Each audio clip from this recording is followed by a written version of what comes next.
Greetings, my little gourmets. I'm going to take you back in time. In fact, we're going to do 2 time hops. The first is back to one of my earlier cooking ventures, which was quite an epic one. In fact, I did a re-release where I edited it all and did it as one big compact one. Yes, we're going back to the Titanic. So not only did I recreate one of the first class dishes, a filet mignon that was served on that last night before she sank, but we're going to go back and we're going to do it again. But we're not doing the same one. We're doing one of the other first, almost said first aid then, one of the first class menu options. We're going to do a sirloin of beef with Chateau potatoes. We're going to commence being posh tonight, bow tie. I know I've got the DJ and the black tie and everything. Decided we'd do this one a bit different. Even though we're first class, do it a bit different. Got wine, of course. This one's a rather nice Spanish Rioja. No idea what they were drinking with this, but there you go, it's red wine. And it's beef. And we've got 2 sirloin. Actually, I think these are fillet. Spared no expense. But we'll start the Chateau potatoes off. So what I've got here is a bowl of small potatoes. Basically they're carved small, but I cheated. I bought small potatoes, so I didn't have to do so much carving. I just basically peeled them. I think these are jerseys. And what I'm going to do is into this pan, we're going to have a lot of washing up again. I'm going to put, which is just about everything I've got left in here to be honest, about 2 tablespoons of clarified butter. Yes, I know this is a teaspoon, but I'm adding more than 2 teaspoons. And actually I might have to add a little bit of normal butter, I think. So I've got some clarified butter, I've got some ghee here, need to buy some more. Put that over there to remind me. We're going to melt this down and then we're going to put it down onto a low heat. So while that butter's melting down, to show you what I prepared earlier, true blue Peter style. I need warming this up again. This is some beef glaze, and essentially it was some beef stock that I've reduced down. It's almost sort of gone all solid. When I warm it back up again, because we will have it warm, it will go runny. But essentially it's just stock that you reduce down so that when you then put a spoon into it, the back of the spoon looks sort of glossy. If it just all sort of runs off and you can't really see any stock left, then you haven't done it enough. And don't do it too much, like I did the first time. It's dryness. It takes ages, but you've got to keep your eye on it. You do it on a very low heat. Okay, I did, but it was taking forever and ever, and I'll give it, each time I give it a little bit longer, and when I come down it all dried up completely. And it completely burnt, but I threw it all away and restarted. Okay, so you've got a beef glaze, that's done. My butter's melting down, and while that's melting down, what I'm going to do is I'm just going to add a little bit of freshly ground pepper and salt. And then all we'll do is we will toss our potatoes into that. I'm still waiting for some of that butter to melt. We'll toss our potatoes into that.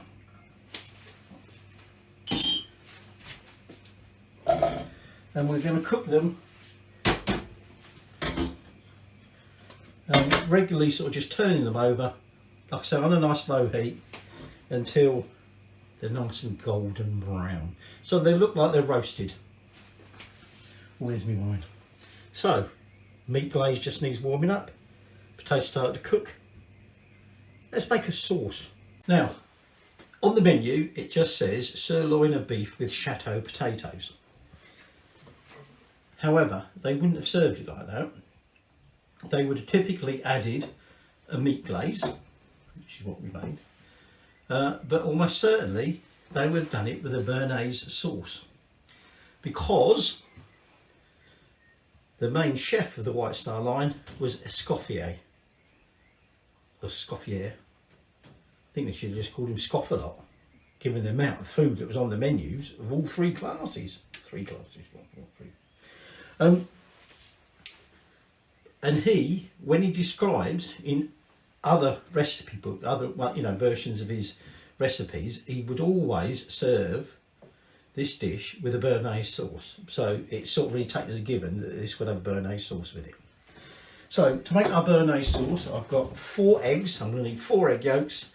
I want some tarragon vinegar, some butter, and pinch of cayenne pepper, some salt, some pepper, and preferably some tarragon. Couldn't find any tarragon. So what I'm going to do is I'm just going to separate my yolks into that bowl. So there's my 4 egg yolks, and what I'm going to add into that is a pinch, I'm not going to use my fingers, okay, a pinch of cayenne pepper, and then just going to add a little bit of salt, a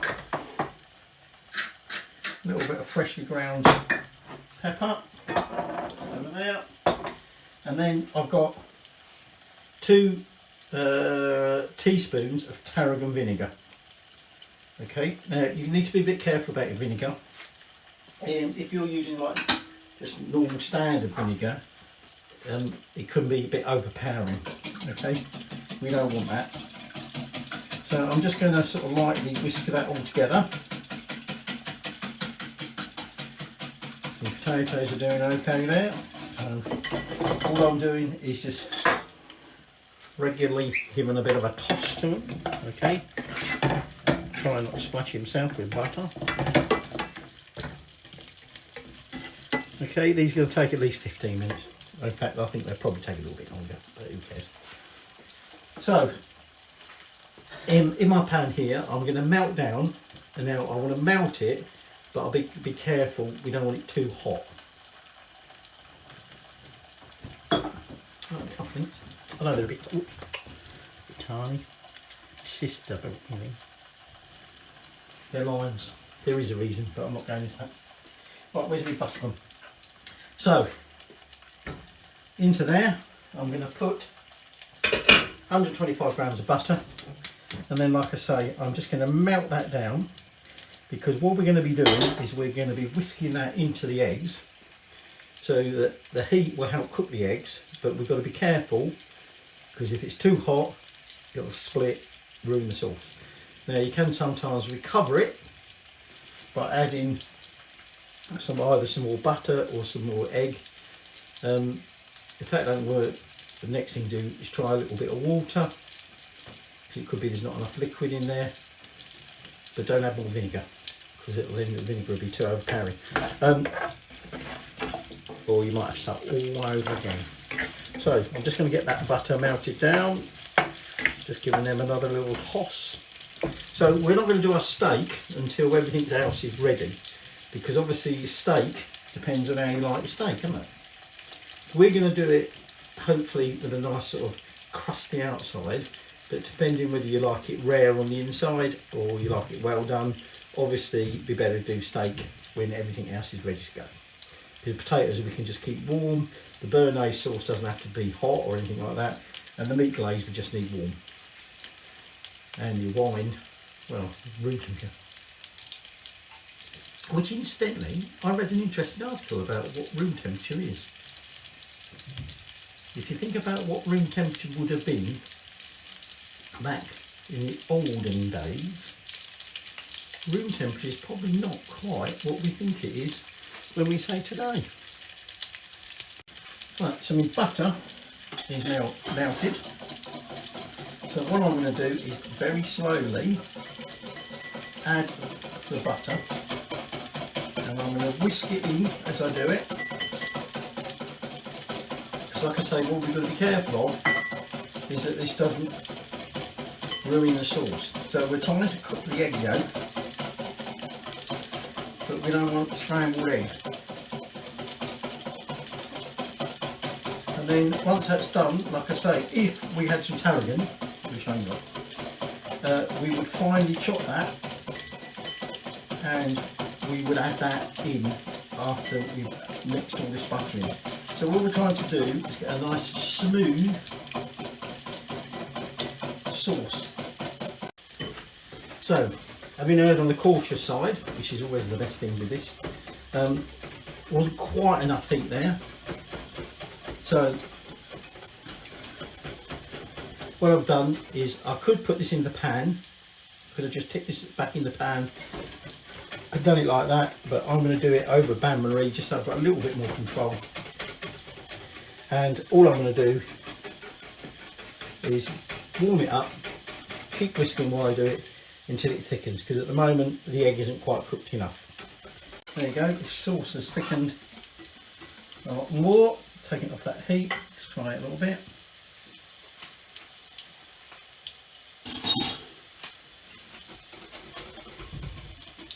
Just that hint of vinegar, not overpowering, quite sort of creamy.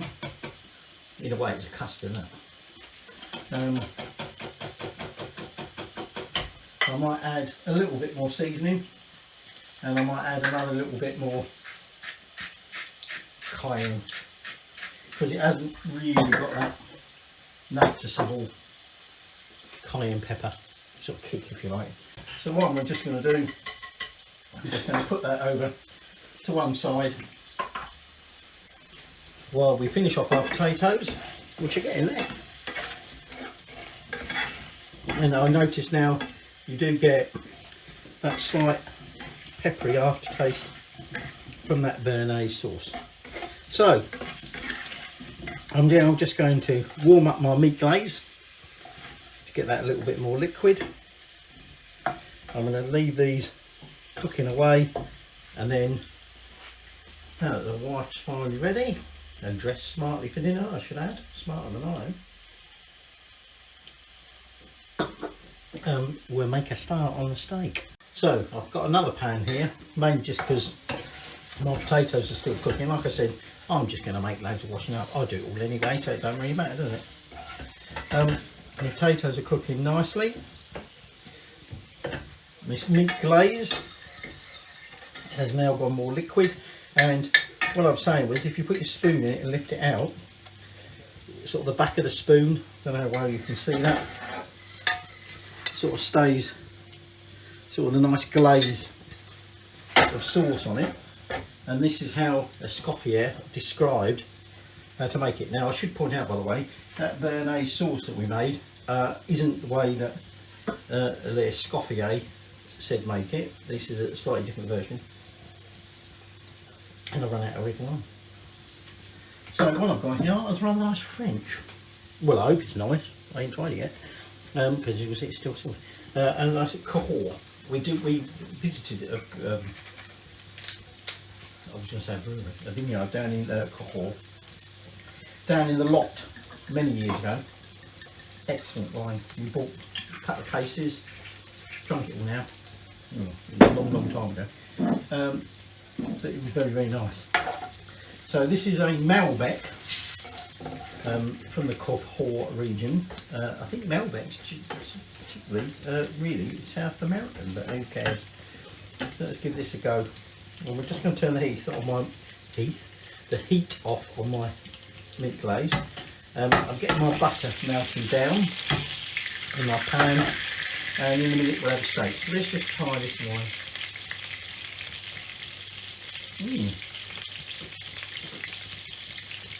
A lot smoother than that last one.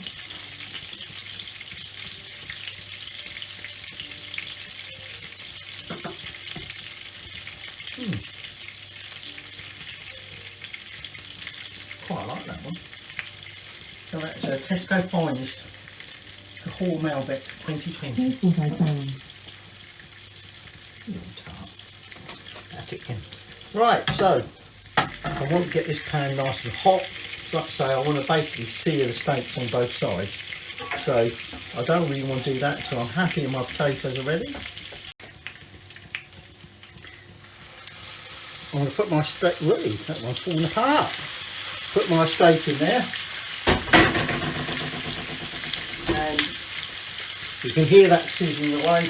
And what I'm going to do is I'm just going to add some pepper to the top and some salt to the top. And then what we'll be doing is obviously when we're quite happy that we've got that bottom surface just how we want it, like I say, nice sort of crust on it, and then we'll flip it. The wife likes it quite rare, raw, quite rare, raw. If you like your meat raw, or very, very rare, have a look at my beef Wellington recipe. That makes very rare steak in the middle. So, I've got my plates ready for serving, I've got my wine, Gourmet sauce is done, our potatoes almost done, our meat glaze is done. So what I'll do in a minute, so about 3 minutes I think so. I'm going to turn them over, salt and pepper the other side, and then put the answer. So, my potatoes on my plate, my steaks on my plate, I'm going to drizzle on some of this meat glaze. And then the final thing I'm going to do is I'm going to take some of that béarnaise sauce, put a dollop on, and there we have, need a little bit of tidying up there, then send that out like that, and here we have, as per Titanic's first class menu on the last night that she sailed, or she sank, Chateau potatoes with sirloin of beef with a béarnaise sauce. And a nice glass of red. Cheers. Oh no, that can't be in the iceberg. That was after dinner.